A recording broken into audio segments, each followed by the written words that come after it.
this conversation was sparked by a comment that you made, and I remember my video. It was a cranial nerve one assessment, the olfactory nerve. So it was smelling something and then singing. And your comment was like, will this, Well, it's sick, will it basically. stick? Yeah. Is this going to create permanent change, or do I have to like smell something before I sing for the rest of my life? Hmm. And my short answer was like, well, with neuroplasticity, you will actually change your brain.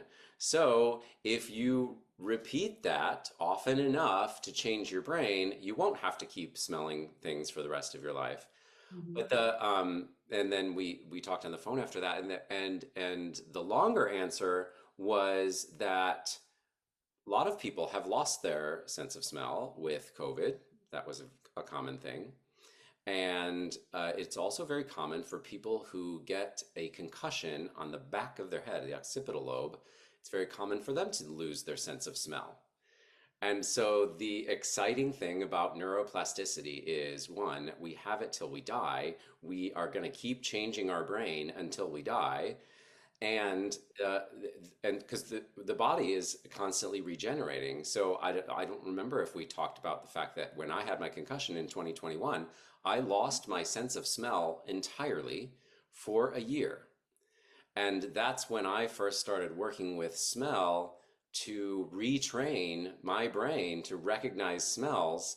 And I now have a pretty, for what I think my sense of smell is now more intense.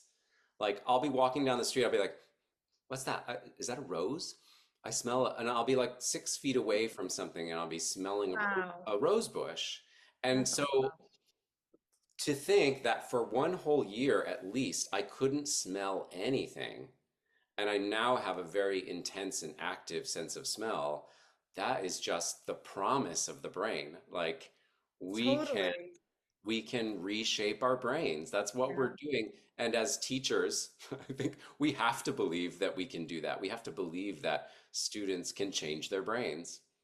absolutely. And the other thing about smell that I think is interesting is that when our nervous systems get kind of stuck in overdrive and from trauma, physical or emotional trauma or something like that, sometimes smell gets super heightened. Like for those people that have multiple chemical sensitivities, chronic pain stuff, like I have chronic pain stuff. So that sense of smell is so pliable. So you worked to get it back. And yet there are also people who need to work to tone it down based Down, on yeah. that nervous system response.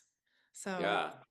you There's know, a really interesting thing where um, when the brain isn't getting enough of one thing, it will go for more. So, yes. like, if you don't, it happens with like, if you don't have thoracic spine mobility, then your brain will look for that mobility in your cervical or your lumbar spine Oh, because interesting. it wants, so if there's hypo, if there's extra mobility somewhere, it could be that there's uh, or I'm sorry, hyper.